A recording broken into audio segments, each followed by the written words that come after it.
तो चलिए फ्रेंड, आज का जो अपना टॉपिक है bomb calorimeter for GCV of coal को स्टार्ट करते हैं। यानी कि इस वीडियो में हम लोग डिस्कस करने वाले हैं कि बॉम्ब कैलोरीमीटर क्या होता है और बॉम्ब कैलोरीमीटर कैसे वर्क करता है। और इस वीडियो में हम लोग देखेंगे कि इस बॉम्ब कैलोरीमीटर द्वारा कोल का जो जीसीवी यानी कि कोल का जो ग्रॉस कैलोरीफिक वैल्यू है उसको कैसे कैलकुलेट किया जाता है, यानी कैसे फाइंड आउट किया जाता है, इसके बारे में हम लोग आज डिटेल से डिस्कस करने वाले हैं। तो देखिए, बॉम्ब कैलोरीमीटर का वर्किंग प्रिंसिपल समझने के लिए मैंने यहां पे एक ड्राइंग किया है। इस ड्राइंग की मदद से अच्छे से डिटेल से समझेंगे कि बॉम्ब कैलोरीमीटर कैसे वर्क करता है, यानी कि इस बॉम्ब कैलोरीमीटर द्वारा कैसे हम लोग कोल का जो ग्रॉस कैलोरीफिक वैल्यू है उसको हम लोग कैसे डिटरमाइन करते हैं। तो हमारे साथ बने रहिए, पूरे एंड तक वीडियो देखिएगा, बहुत ही इंफॉर्मेटिव वीडियो होने वाला है। तो चलिए इस वीडियो को करते हैं स्टार्ट।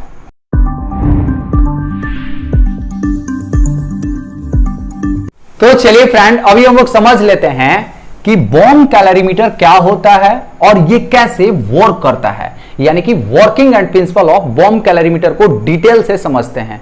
तो देखिए, बॉम्ब कैलोरीमीटर एक ऐसा डिवाइस होता है जिसके द्वारा कोल का जो जीसीवी है यानी कि कोल का जो ग्रॉस कैलोरीफिक वैल्यू है उसको कैलकुलेट किया जाता है, यानी उसको फाइंड आउट किया जाता है। तो चलिए अभी हम लोग समझते हैं कि बॉम्ब कैलोरीमीटर का वर्किंग प्रिंसिपल क्या होता है और कैसे हम लोग इस बॉम्ब कैलोरीमीटर द्वारा कोल का जो जीसीवी है उसको हम लोग फाइंड आउट कर सकते हैं। तो देखिए, बॉम्ब कैलोरीमीटर का वर्किंग प्रिंसिपल समझने के लिए मैंने यहां पे एक ड्राइंग किया है। इस ड्राइंग की मदद से अच्छे से डिटेल से समझेंगे कि ये कैसे वर्क करता है। तो देखिए, इस डायग्राम के अंदर आपको 3 ठो कंटेनर दिख रहा होगा, जिसमें पहला है हमारा ब्लैक कलर का कंटेनर और इसके अंदर आपको एक ब्लू कलर का कंटेनर दिख रहा होगा और इस ब्लू के अंदर आपको एक ग्रीन कलर का कंटेनर दिख रहा होगा। तो सबसे पहले हम लोग इस कंटेनर को समझते हैं कि ये क्या है और इसका वर्किंग क्या होता है। तो देखिए, जो आपको सबसे आउटर में ब्लैक कलर का जो कंटेनर दिख रहा है इसको हम लोग बोलते हैं इंसुलेटिंग जैकेट। जैसे कि इसके नाम से ही पता चल रहा है, इंसुलेटिंग जैकेट, यानी ये क्या करेगा, इंसुलेशन का काम करेगा। यानी कि जो अंदर का टेम्परेचर है उसको बाहर न जाने देगा या बाहर का जो टेम्परेचर होगा वो अंदर नहीं आने देगा। ये क्या करेगा, पूरा इंसुलेट कर देगा। यानी कि जो हमारा अंदर प्रोसेस होगा उसको क्या करेगा, यहां से बाहर ट्रांसफर नहीं होने देगा। ये सिंपली क्या करता है, इंसुलेट करने का काम करता है। और देखिए, ये ब्लैक वाला और ब्लू वाले के बीच में थोड़ा सा हमारा गैप रहता है, यानी कि जो हमारा बड़ा वाला कंटेनर है उसके बीच में हम लोग क्या करते हैं, ये ब्लू वाला रख देते हैं। तो इसके बीच में कुछ गैप रहता है जिसको हम लोग बोलते हैं एयर स्पेस। और ये जो आपको ब्लू वाला कंटेनर दिख रहा है इसको हम लोग क्या बोलते हैं, बकेट बोलते हैं।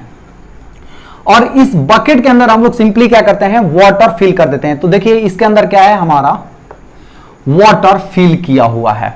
और हम लोग सबसे पहले क्या किए, ब्लैक कंटेनर लिए, उसके अंदर हम लोग ये ब्लू वाला जो बकेट है इसको रख दिए और इस ब्लू वाले के अंदर हम लोग क्या किए, यहां पे वाटर फिल कर दिए। तो जैसे ही हमारा इस बकेट के अंदर वाटर फिल हो जाता है तो इस बकेट के अंदर हम लोग एक और बकेट डालते हैं। तो ये जो आप ग्रीन कलर का देख रहे हैं ना, ये भी एक हमारा बकेट है जिसको हम लोग बोलते हैं स्टील बॉम्ब, क्योंकि ये जो बकेट है वो हमारा स्टील का बना हुआ रहता है और इसी बकेट के अंदर हम लोग कोल का कंबस्शन करवाते हैं। क्योंकि जब हम लोग कोल सैंपल का कंबस्शन करवाएंगे तभी हीट रिलीज होगा और कितना हीट रिलीज होगा उसको हम लोग कैसे यहां पे मेजर करेंगे उसको अभी हम लोग डिटेल से डिस्कस करने वाले हैं। तो ये हो गया हमारा स्टील बॉम्ब। और इस स्टील बॉम्ब के अंदर ये जो ब्लैक कलर का देख रहे हैं इसको हम लोग बोलते हैं क्रूसिबल। क्रूसिबल एक हमारा कंटेनर होता है जिसके अंदर हम लोग कोल सैंपल को रखते हैं और इस क्रूसिबल में ये आपको रेड कलर का दिख रहा होगा जिसको हम लोग बोलते हैं कोल सैंपल। यानी कि हम लोग कोल सैंपल यहां पे प्रिपेयर करके इसके अंदर रखेंगे, ठीक है। तो यहां पे हमारा क्या हो गया कि जो स्टील बॉम्ब है इसके अंदर हमारा एक क्रूसिबल है और उस क्रूसिबल के अंदर हम लोग क्या किए हैं, कोल सैंपल को रखे हैं। तो इस कोल सैंपल को बर्न करने के लिए हम लोग क्या करते हैं, तो देखिए, यहां पे अगर कोल सैंपल को बर्न करना है तो हम लोग इलेक्ट्रिकल पावर से बर्न करवाते हैं। तो यहां पे इलेक्ट्रिकल सप्लाई करने के लिए हमारे पास क्या होना चाहिए, तो देखिए, ये जो आपको 2 आ रहा है ना, ये क्या है, हमारा इग्निशन वायर है। ये जो आप देख रहे हैं ना, ये क्या है, हमारा इग्निशन वायर है। और यहां से क्या करते हैं, हमारा ये जो दोनों वायर है हमारा जो बोर्ड से कनेक्टेड रहता है और जैसे ही हम लोग स्विच ऑन कर देंगे तो इसके अंदर पावर सप्लाई आने लगेगा और पावर सप्लाई हमारा यहां आ जाएगा। और इस वायर के अंदर ये जो आप ब्लू कलर का जो देख रहे हैं ना, ब्लू कलर का, ये क्या होता है, ये नाइक्रोम वायर होता है। ये क्या होता है, नाइक्रोम वायर। ये दोनों को हम लोग कनेक्ट कर देते हैं, तभी यहां पे क्या होगा, जब पावर आएगा प्लस माइनस आएगा और ये एक दोनों से टच होगा तो यहां पे क्या होगा, स्पार्क जनरेट होगा। और इस वायर से हम लोग क्या करते हैं, ये जो आप ग्रीन कलर का देख रहे हैं, ये क्या होता है, हमारा एक कॉटन थ्रेड होता है, यानी कि एक धागा होता है, ठीक है। जैसे ही हम लोग यहां से पावर सप्लाई देंगे, यानी कि जैसे ही हम लोग स्विच ऑन करेंगे तो इसके अंदर क्या होगा, पावर आएगा और ये जो नाइक्रोम वायर है वो क्या हो जाएगा, बर्न हो जाएगा। और इस नाइक्रोम वायर से हमारा ये क्या है, कॉटन थ्रेड कनेक्टेड रहता है, कहां तक, तो हमारा कोल सैंपल तक। तो जैसे ही हमारा ये नाइक्रोम वायर जलेगा तो ये हमारा जो थ्रेड है, कॉटन थ्रेड है, ये भी जलने लगेगा। तो ये किससे कनेक्ट है, कोल सैंपल से, तो इससे कोल सैंपल भी क्या होगा, इग्नाइट हो जाएगा। तो इस तरह से हमारा ये इग्निशन सिस्टम के लिए, यानी कि कोल को बर्न करने के लिए हम लोग ये क्या किए हैं, इग्निशन वायर यहां पे कनेक्ट कर दिए हैं। अब देखिए यहां पे ये जो ब्लू वाला बकेट जो देख रहे हैं, इसमें आपको दो इक्विपमेंट और दिख रहा होगा, जिसमें ये ब्लैक कलर का दिख रहा होगा, इधर आपको ये रेड वाला दिख रहा होगा। तो ये जो ब्लैक वाला देख रहे हैं ना, ये क्या होता है, हमारा स्ट्रियर होता है। तो इस स्ट्रियर का मेन फंक्शन क्या होता है कि जैसे ही हम लोग इस स्ट्रियर को चालू करते हैं, यानी कि ये क्या होगा, रोटेट करने लगेगा। यहां पे क्या है, हमारा ब्लेड्स लगे हुए रहते हैं, यानी कि इंपेलर टाइप का लगा रहता है। ये जैसे ही रोटेट करेगा तो इस वाटर को क्या करेगा, सर्कुलेट करते रहता है, जिसके चलते वाटर का जो टेम्परेचर है वो यूनिफॉर्म मेंटेन रहे। यानी कि जहां भी आप देखिएगा वाटर का टेम्परेचर क्या होगा, यूनिफॉर्म डिस्ट्रीब्यूशन होगा, यानी यूनिफॉर्म टेम्परेचर दिखाएगा। और इस वाटर का टेम्परेचर मेजर करने के लिए यहां पे हमारा लगा है थर्मोमीटर। इस थर्मोमीटर द्वारा हम लोग देखेंगे कि इस वाटर का टेम्परेचर कितना है। और देखिए ये जो आप ग्रीन कलर का देख रहे हैं हमारा कंटेनर, जिसको हम लोग क्या बोल रहे हैं, स्टील बॉम्ब, इसके अंदर आपको यहां पे एक और दिख रहा है, ये क्या है, हमारा ऑक्सीजन सप्लाई। यहां से हम लोग क्या करते हैं, ऑक्सीजन सप्लाई करते हैं। तो मैं उम्मीद करता हूं ये डायग्राम आपको समझ में आ गया होगा। एक ब्लैक इंसुलेटिंग जैकेट है, जिसके अंदर हमारा ये जो ब्लू कलर का एक बकेट है, जिसके अंदर हम लोग वाटर रखे हैं, और इसके अंदर हम लोग क्या किए हैं, हमारा स्टील बॉम्ब है, जिसके अंदर हम लोग कोल का कंबस्शन करवाते हैं। तो चलिए अभी हम लोग इसका वर्किंग प्रिंसिपल समझते हैं। तो देखिए सबसे पहले हम लोग क्या करते हैं, ये जो आप रेड कलर का देख रहे हैं क्या है, हमारा कोल सैंपल है। सबसे पहले हम लोग सैंपल प्रिपरेशन करते हैं। तो सैंपल प्रिपरेशन के लिए हम लोग ऑलरेडी डिस्कस कर चुके हैं। हम लोग सैंपल प्रिपरेशन में क्या करते हैं कि जो कोल सैंपल लेंगे उसको 212 माइक्रोन का जो सीव है उससे हम लोग स्क्रीन कर लेते हैं, मतलब उससे छान लेते हैं। यानी कि जो सैंपल का साइज होगा वो कितना होगा, 212 माइक्रोन का होगा। और इस सैंपल को हम लोग एक डिजायर्ड अमाउंट में लेते हैं। तो हम लोग नॉर्मली कितना लेते हैं जिसवी फाइंड आउट करने के लिए, तो 1 ग्राम कोल सैंपल लेते हैं, यानी कि सैंपल वेट कितना होगा, 1 ग्राम होगा।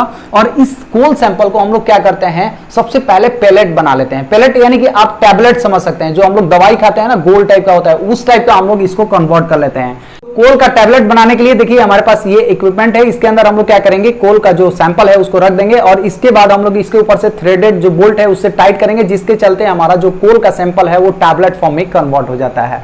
तो उस कोल सैंपल को हम लोग क्या करेंगे, इस क्रूसिबल के अंदर रख देंगे। तो रेड वाला क्या है, हमारा कोल सैंपल है, इस क्रूसिबल के अंदर हम लोग रख दिए। और देखिए हम लोग ऑलरेडी क्या किए हुए हैं कि इस इग्निशन वायर के अंदर हम लोग यहाँ पे नाइक्रोम वायर बांध के रखे हुए हैं, और इसके बीचों बीच हम लोग कॉटन थ्रेड बांधिए जो कि हमारा कोल सैंपल तक कनेक्टेड है।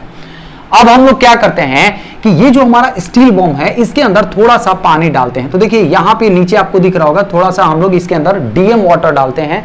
3 to 5 ml तक इसके अंदर हम लोग डीएम वाटर डालते हैं। तो यहाँ पे हम लोग इस स्टील बॉम्ब के अंदर पानी डालने का मेन रीजन क्या है उसको भी समझ लेते हैं। तो देखिए जैसा कि हम लोग जानते हैं, अगर यहाँ पे हम लोग पानी नहीं डालेंगे तो कोल का जब कंबस्शन होगा तो इस कोल का कंबस्शन के दौरान सॉक्स नॉक्स का भी फॉर्मेशन होता है, यानी कि सल्फर जो है वो सल्फर डाइऑक्साइड बना लेता है, सल्फर ट्राइऑक्साइड बना लेता है। और जैसे ही हम लोग ये स्टील बॉम्ब का जो कैप है उसको ओपन करेंगे तो यहाँ से वो गैस क्या होता है, रिलीज होता है, जो कि हमारे बॉडी के लिए हार्मफुल होता है। और जैसे ही हम लोग इसके अंदर पानी डालेंगे और कंबस्शन करवाएंगे तो जो भी हमारा सल्फर डाइऑक्साइड बना है वो इस H2O के साथ रिएक्शन करके सल्फ्यूरिक एसिड बना लेता है, यानी H2SO4 बना लेता है, सल्फ्यूरिक एसिड बना लेता है, जो कि हमारे बॉडी के लिए उतना हार्मफुल नहीं होता है। तो इसीलिए हम लोग इसके अंदर क्या करते हैं, 3 से 4 ml पानी इसके अंदर डीएम वाटर डाल देते हैं। अब देखिए इसके बाद हम लोग क्या करेंगे कि ये हमारा ऑलरेडी इंटरनल क्या है, कंप्लीट हो गया। अब हम लोग इस स्टील बॉम्ब को, इसका जो कैप है, जो थ्रेडेड कैप है, उससे हम लोग इसको टाइट कर देते हैं। तो ये हमारा पूरा फुली तरह से टाइट हो जाता है। तो इस स्टील बॉम्ब के अंदर हमारा फ्यूल आ गया, और फ्यूल को कंबस्शन करवाने के लिए हमें क्या चाहिए, ऑक्सीजन का जरूरत होना चाहिए। तो इस स्टील बॉम्ब में हम लोग ऑक्सीजन कहां से प्रोवाइड करते हैं, तो देखिए ये है इसका ऑक्सीजन प्रोवाइड करने का पैसेज। तो हम लोग यहां से ऑक्सीजन सप्लाई करते हैं। ऑक्सीजन हम लोग कहां से लेते हैं, तो ऑक्सीजन सिलेंडर से लेते हैं। तो ऑक्सीजन सिलेंडर से जब हम लोग ये वाल्व ओपन करेंगे तो यहां से हमारा ऑक्सीजन इस स्टील बॉम्ब के अंदर आने लगता है। तो हम लोग कितना ऑक्सीजन लेते हैं, तो लगभग हम लोग 30 से लेकर के 40 psi तक लेते हैं। यानी कि हम लोग अगर केजी पर सेंटीमीटर स्क्वायर में देखें तो 2 से लेकर के 3 केजी पर सेंटीमीटर स्क्वायर प्रेशर हम लोग ऑक्सीजन का इस स्टील बॉम्ब के अंदर रखते हैं। तो अब हमारा यहां पे क्या हो गया, ऑक्सीजन भी हो गया और फ्यूल भी हो गया। अब हम लोग को क्या करना है कि ये जो फ्यूल है इसका कंबस्टन करवाना है। तो कंबस्टन कैसे हम लोग करवाते हैं, तो ये जो हमारा इग्निशन वायर है ये कहां से कनेक्टेड है, तो हमारा ये इलेक्ट्रिक बोर्ड से कनेक्टेड रहता है। तो जैसे ही हम लोग स्विच ऑन करते हैं तो इस इग्निशन वायर के अंदर हमारा पावर सप्लाई ऑन हो जाता है, और जैसे ही पावर सप्लाई ऑन होगा तो ये जो नाइक्रोम वायर है ये क्या होता है, बर्न आउट हो जाता है। क्योंकि प्लस माइनस एक दूसरे से अटैच है तो ये बर्न हो जाता है, यानी कि इसका इग्निशन हो जाता है। और इससे कनेक्ट है हमारा कॉटन थ्रेड, तो कॉटन थ्रेड भी क्या होता है, जलने लगता है। और जैसे ही कॉटन थ्रेड जलेगा तो ये किससे कनेक्टेड है, कोल सैंपल से कनेक्टेड है। तो कोल सैंपल का भी यहां पे हीट मिलता है जिसके चलते उसका कंबस्टन होने लगता है। तो जैसे ही हम लोग स्विच ऑन करते हैं तो क्या होता है, हमारा कोल का कंबस्टन हो जाता है। तो जैसे ही यहां पे कोल का कंबस्टन होगा तो इस स्टील बॉम्ब के अंदर वेरी हाई टेम्परेचर जनरेट होता है। क्योंकि कोल का कंबस्टन होगा तो यहां पे जो हीट जनरेट होगा जिसके चलते जो स्टील बॉम्ब है वो क्या होता है, गर्म होने लगता है, गर्म हो जाता है। तो ये जो स्टील बॉम्ब है ये वाटर के बीचों बीच रखा हुआ है। तो स्टील बॉम्ब जैसे ही हमारा गर्म होगा तो ये अपना जो हीट है वो किसको डिसिपेट करेगा, तो ये इस वाटर को क्या करता है, हीट डिसिपेट करता है। और देखिए यहां पे हमारा क्या लगा है, स्टीयर लगा है। ये स्टीयर ऐसे रोटेट करते रहता है जिसके चलते ये पानी को क्या करेगा, हल्का हल्का इसको सर्कुलेशन प्रोवाइड करेगा। तो जैसे ही यहां पे हीट का ट्रांसफर होना स्टार्ट होगा तो ये जो वाटर है इसका टेम्परेचर इंक्रीज होने लगेगा। तो इनिशियली में जब हम लोग कंबस्टन नहीं करवाएंगे उस समय हम लोग इस थर्मोकपल से देखेंगे कि यहां पे टेम्परेचर कितना है।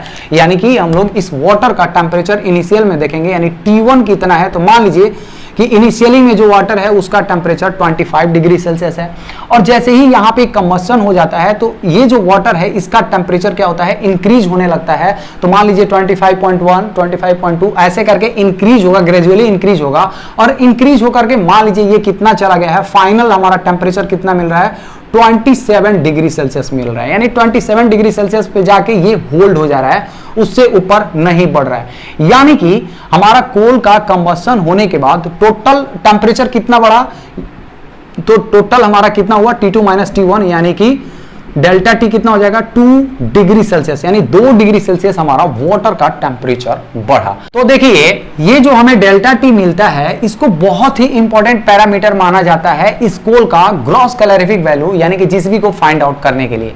क्योंकि जो जीसीवी है इस डेल्टा टी के डायरेक्टली प्रोपोर्शनल है। यानी कि अगर हमारा डेल्टा टी बढ़ रहा है इसका मतलब कि जीसीवी भी कोल का ज्यादा होगा, अगर डेल्टा टी कम है यानी कि कोल का जो जीसीवी है वो भी कम होगा।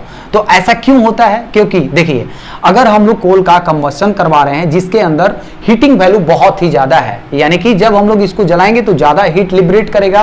तो जितना ज्यादा हीट लिबरेट करेगा उतना क्या करेगा, ये हीट ट्रांसफर करेगा वाटर को, जिससे हमें T2 ज्यादा मिलेगा। अगर ऐसा हम लोग फ्यूल ले रहे हैं जिसके अंदर हीटिंग वैल्यू कम है तो जब हम लोग उसका कंबस्टन करवाएंगे तो कम हीट लिबरेट करेगा, जिसके चलते ये क्या करेगा, कम हीट डिसिपेट करेगा इस वाटर को, तो हमें T2 कम मिलेगा। इस तरह से अगर हमारा T2 कम आ रहा है इसका मतलब कि हमारा डेल्टा टी भी क्या होगा, कम होगा। अगर T2 ज्यादा होगा इसका मतलब कि डेल्टा टी भी हमारा ज्यादा होगा। तो चलिए अभी हम लोग देखते हैं कि इस डेल्टा टी की मदद से हम लोग कैसे निकालेंगे कि कोल का जीसीवी कितना होगा।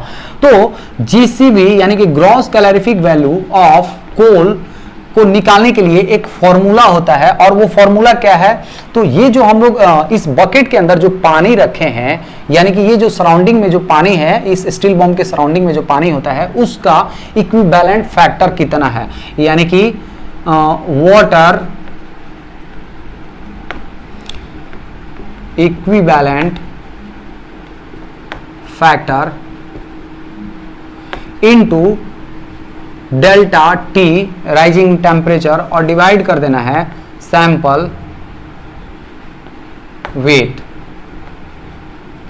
तो देखिए इस फॉर्मूला के अंदर हम लोग नाइक्रोम वायर और क्वार्टम थ्रेड का जो जीसीबी है, क्योंकि ये भी यहां पे कंबशन होगा तो इसका भी कुछ हीट जनरेट होगा, तो इसका जो जीसीबी है इसको हम लोग यहां पे माइनस नहीं करते हैं, क्योंकि जब हम लोग इसको कैलिब्रेट करते हैं तो उसी समय हम लोग इसका जो जीसीबी है उसको हम लोग माइनस कर लेते हैं।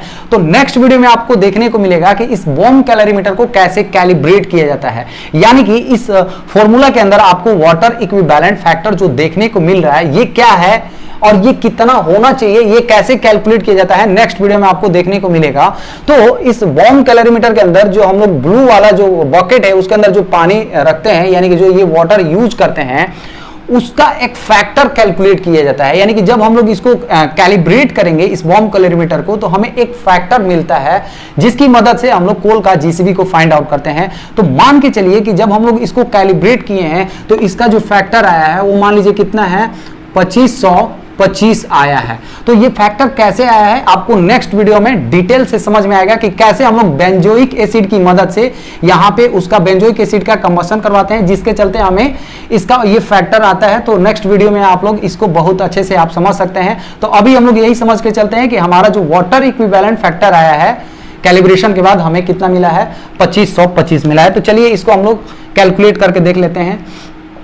तो हम लोग क्या लिख सकते हैं, 2525 इंटू हमारा डेल्टा टी कितना है, 2 डिग्री सेल्सियस, और डिवाइड क्या कर देना है, सैंपल वेट हम लोग लिए हैं 1 ग्राम, तो इसको जब हम लोग करेंगे तो कितना हो जाएगा, 5050, ये क्या हो जाता है हमारा किलो कैलोरी पर केजी।